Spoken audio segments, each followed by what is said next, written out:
Now I'll tell you some frequently asked doubts and questions regarding clinical attachment. Is clinical attachment a must for appearing for EMREE or applying for residency? No. But in MPRU, when you are filling the portfolio, there is a portfolio scoring. 2 marks are allowed for any kind of extracurricular activities which they mention, like clinical attachment, summer placement, or any kind of camping or things like that, like teaching experience and all. So if you have that, you can definitely add that. In that, you can add it in your CV, so that you can say and you can be aware of the systems here, because it can be a benefit, not not a very good thing, but definitely better. Now next thing is why is clinical attachment added as an experience post MBBS for your GP licensing? No, clinical attachment, since I told you, it's not giving you a hands-on experience, you're not doing anything on your own, you're only shadowing. It's not an experience. But if you are like for the residency application, you're out of your practice for more than a year, or you're supposed to be more than a year if at all you don't work that long. Many people, especially from the Arab countries where they don't get license, they are doing the clinical attachment for 3-4 months, so that they don't have that continuous 1-year break. Okay, even if it doesn't count as an experience, they're not out of practice literally for a year. Okay, so you maybe, if you don't have license, if you can't practice in your country, you can come here, do clinical attachment, like people when they go to UK also, they take clinical attachment, so they get an exposure, they get an experience with the system. Okay, because the system and the structure of hospitals may be entirely different from what you have already seen and witnessed, especially in India, where with that heavy patient load and all, the structure will be entirely different from a country like UAE, where the patient load is less, so there is more emphasis on the academia and all the other things, and even the patient care can be, when you compare to your country, it may seem different based on the quality, because the patient load is less.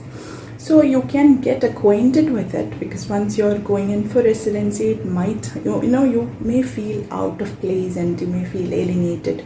So in order to break the ice better and easier and faster, and I think it's better you have a clinical attachment experience.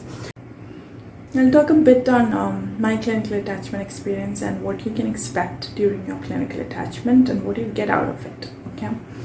So clinical attachment, basically I told you, it's not a hands-on experience, it's observership, or you're shadowing somebody, you'll be attached to someone and you'll follow them, you can see patients, you can discuss the cases, you can be part of the rounds, and case discussion, and learn something from it for sure.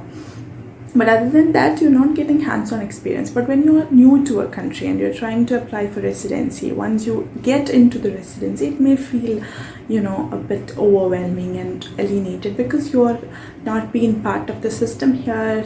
It may work differently from where you have been, based on the patient load, the culture here. Everything could be different. So when you are going for residency, it can be too much, to take it all at once. So once you have the clinical attachment experience, once you are in there, you know how the system works, how it is, everything is there.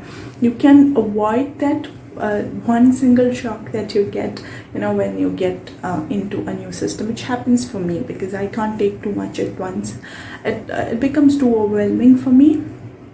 So I thought it'll be better if I do a clinical attachment here in UAE, and it was worth it. The experience was great, and all the faculties, they all were welcoming when we were there. There were also other bunch of students who were doing clinical attachment. Somebody has experience out of college, somebody were fresh out of college, but they didn't want to maintain in order to maintain that not more than 1 year gap, they are doing clinical attachment for 3-4 months, so that they're not out of practice for 1 year. So it cannot add into your experience for GP, but it definitely can bridge that gap if you have long clinical gap years.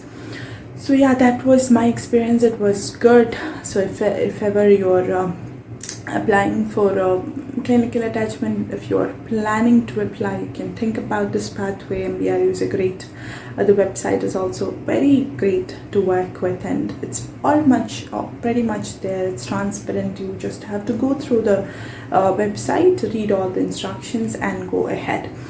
And yes, if you are thinking about it as an investment and whether it's worth it, I'd say from my experience it was worth it.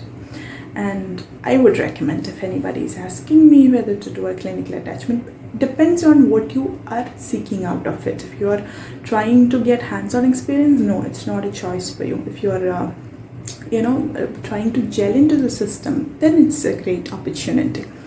So that's all. Thank you so much. We'll be continuing with MMI sessions and the coming videos as well. Thank you.